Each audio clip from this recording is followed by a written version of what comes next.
Hello friends, assalamu alaikum. Welcome to Ask Tamil. நான் உங்க சாய் ராஷிக். இன்னைக்கு நம்ம சேனல்ல இதுவரைக்கும் நீங்க ட்ரை பண்ணிருக்காத ரொம்ப ஈஸியான ரொம்ப சூப்பரான ஒரு ஹல்வா செய்ய போறோம். இந்த ஹல்வா செய்யிறதுக்கு நிறைய நெய் தேவையில்லை, நிறைய சக்கரை தேவையில்லை, ரொம்ப சுலபமா ரொம்ப ஈஸியா செய்யலாம். அது மட்டும் இல்லாம இது ரொம்பவே ஆரோக்கியமானது. சுகர் பிபி பேஷண்ட் கூட சாப்பிடலாம். இப்போ எப்படி செய்யறதுன்னு பார்க்கலாம் வாங்க.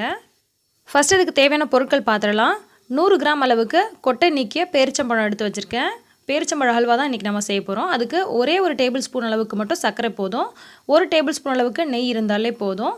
ஒரு கப் அளவுக்கு தண்ணி எடுத்து வச்சுருக்கேன்.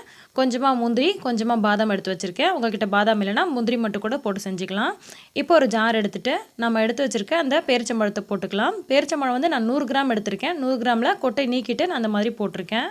எந்த பிராண்டு பேரிச்சம்பழம்னாலும் எடுத்துக்கோங்க, பிரச்சனை இல்லை. இந்த மாதிரி வந்து லைட்டாக கொரகொரப்பாக அரைச்சி விட்டு எடுத்துக்கலாம். அதுக்கப்புறமா நம்ம எடுத்து வச்சுருந்த தண்ணியை வந்து நம்ம இது கூட ஊற்றிக்கலாம். ஃபஸ்ட்டே நம்ம பேரிச்சம்பழத்தை லைட்டாக அரைச்சி விட்டு எடுத்துகிட்டு மறுபடியும் தண்ணி ஊற்றி அரைச்சோன்னு சொன்னால் நல்ல வந்து ஸ்மூத்தான பேஸ்ட்டாக கிடைக்கும். பாருங்கள், இந்த மாதிரி நல்லா வந்து அரைச்சி விட்டு எடுத்தாச்சு. எந்த அளவுக்கு நல்லா நைஸாக அரைக்க முடியுமோ அந்த அளவுக்கு நைஸாக அரைச்சிக்கோங்க. இப்போ நான் அரைச்ச இந்த பேரிச்சம்பழ பேஸ்ட்டை ஒரு பவுலில் மாற்றிக்கிறேன். சுத்தமாக வந்து நல்லா க்ளீனாக வழித்து விட்டு ஃபுல்லாத்தையும் இதுக்குள்ளே வந்து நம்ம கலெக்ட் பண்ணி எடுத்துருக்கோம். பாருங்கள் எந்த அளவுக்கு நல்ல வந்து ஸ்மூத்தாக இருக்குன்னு.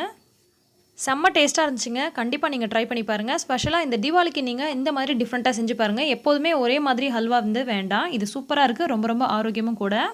இப்போ வந்து நம்ம ஒரு பேனை ஹீட் பண்ணிவிட்டு ஒரு டேபிள் ஸ்பூன் அளவுக்கு நெய் சேர்த்துக்கலாம். அதுக்கப்புறமா நம்ம எடுத்து வச்சுருக்க முந்திரி பாதாமை வந்து இதில் போட்டு நல்லா வந்து பொன்னிறமாகிறது வரைக்கும் வறுத்து எடுத்துக்கோங்க. மீடியம் ஃப்ளேமில் வச்சு வறுத்து எடுத்துக்கோங்க.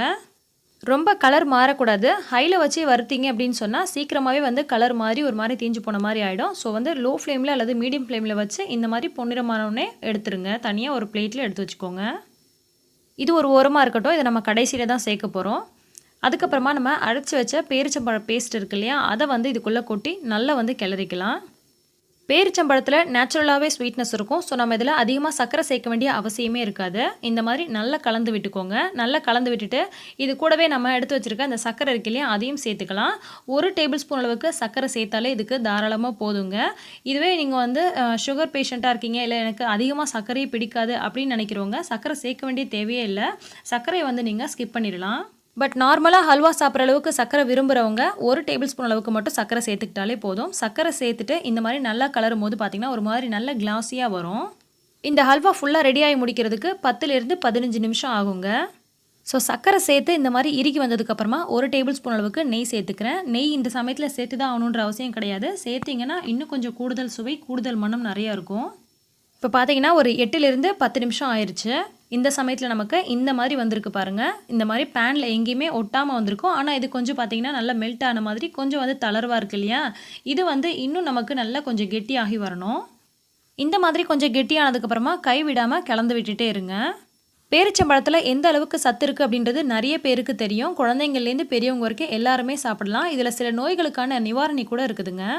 ஸோ பேரிச்சம்பழத்தை தினமும் எடுத்துக்கோங்க. அதுலேயும் இந்த மாதிரி ஆரோக்கியமான பேரிச்சம்பழ ஹல்வா செஞ்சு சாப்பிட்டிங்கன்னா ரொம்ப சூப்பராக இருக்கும். இதோட டேஸ்ட் வந்து பார்த்திங்கன்னா அல்டிமேட்டு, சொல்கிறதுக்கே வார்த்தை இல்லை. நீங்கள் கண்டிப்பாக செஞ்சு ட்ரை பண்ணி பார்த்துட்டு எப்படி இருந்துச்சு அப்படின்னு எனக்கு கீழே கமெண்ட் பண்ணுங்கள். இப்போ ஓரளவுக்கு ஹல்வா வந்து ரெடியாகி வந்துருச்சு. இப்போ பார்த்திங்கன்னா இந்த மாதிரி லைட்டாக வந்து நுரைச்சி வர மாதிரி இருக்கும். இந்த ஸ்டேஜ் வரணுங்க. இந்த மாதிரி ஸ்டேஜ் வந்ததுக்கப்புறமா நம்ம வறுத்து எடுத்து வச்சுருக்க அந்த முந்திரி பாதாமை போட்டு இது கூட நம்ம நல்லா வந்து கலந்துக்கலாம்.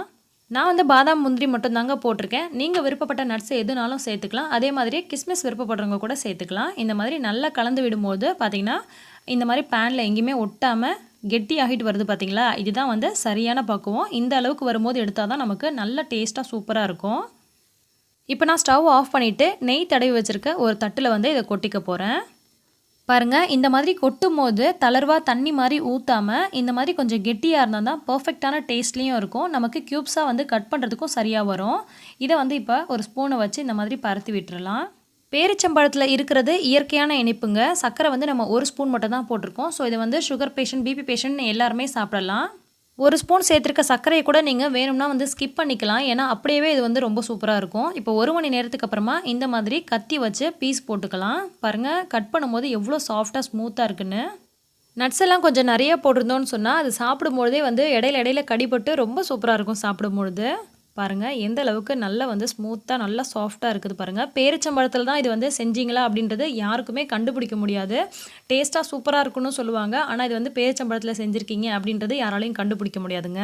அது மட்டும் இல்லாம ரொம்ப ரொம்ப சுலபமா வீட்ல பேரிச்சம்பழம் மட்டுமே இருந்தா கூட உடனே ரொம்ப ஈஸியா இந்த அல்வா நம்ம ரெடி பண்ணிற முடியுங்க. இப்போ உங்க வீட்டுக்கு கெஸ்ட் வந்திருக்காங்க அப்படின்னு சொன்னா, டிஃபரண்டா செஞ்சு அசத்தணும்னு நீங்க நினைக்கும்பொழுது இந்த மாரி ட்ரை பண்ணி பாருங்க.